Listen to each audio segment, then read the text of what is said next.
decades, many immigrants were able to apply for green cards while living in the U.S. Well, now the Trump administration is changing that process, saying most applicants will need to return to their home countries unless they qualify for extraordinary circumstances. To break down the new rules, we welcome Adriel Orozco, Senior Policy Counsel at American Immigration Council. Adriel, thank you so much for joining us this morning. Thanks for having me. All right, so the administration says this policy just closes a loophole here. How does this really change the game for someone trying to get a green card here? Well, it's really important to note that people can still apply within the United States.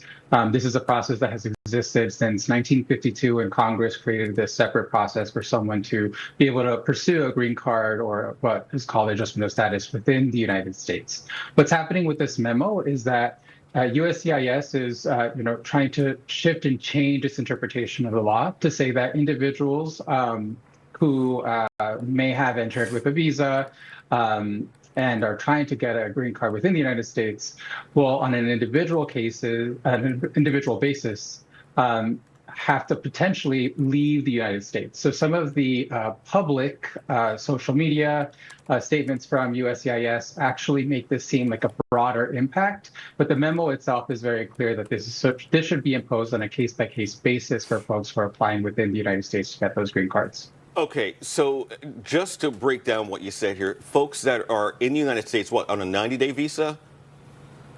So people who come into the United States who have been, what in the law it's called inspected and admitted or paroled. So people who have come in with temporary visas, it could be a visitor visa. A visitor visa is usually a person who can stay in the United States for 6 months at a time. People could come in with student visas. Right now, folks can have that student visa for the duration of their studies. Skilled workers like H-1B workers, if they're sponsored by their employer, they can have those visas. So there are quite a different amount of individuals who can, who have entered lawfully into the United States, who then can, pursue a green card based on family relationships or employment or even humanitarian bases. So who would this not apply to then, if that's the case?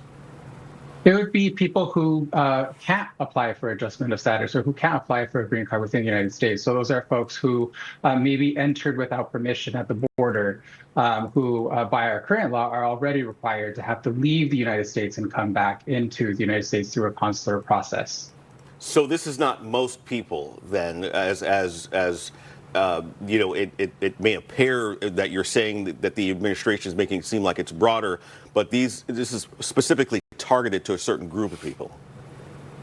Well, so there's a lot of confusion with how this memo is going to be implemented, but considering the realm of individuals who have applied for green cards already in the United States, who are at least apparently eligible for a green card, this would likely seem to impact individuals who may have entered, let's say, with a visitor's visa some time ago, maybe stayed in the United States unlawfully, but have married a U.S. citizen spouse and have now moved with that process to try to get a green card. It could also impact somebody who initially entered with an employment-based visa, but for some reason either couldn't maintain that status or is continuing to maintain that status and has so for several years, except that they're subject to visa backlogs and can't get a green card immediately. So this could impact quite a wide array of individuals.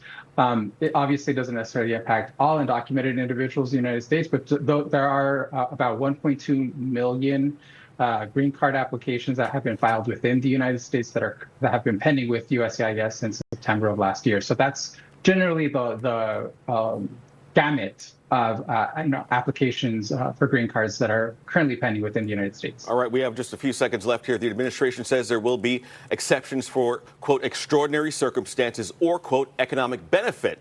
So what do extraordinary circumstances or economic benefit really mean? Well, it's not clear. So the exceptions are for, economic benefits or national interest.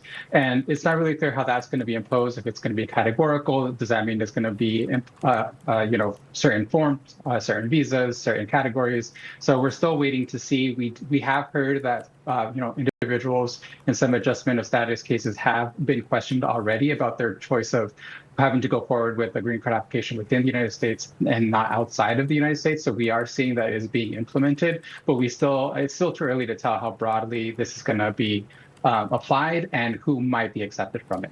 All right, Adriel Orozco, Senior Policy Counsel at the American Immigration Council. Thanks for joining us this morning and providing your insight. We appreciate it. Thank you. Sal?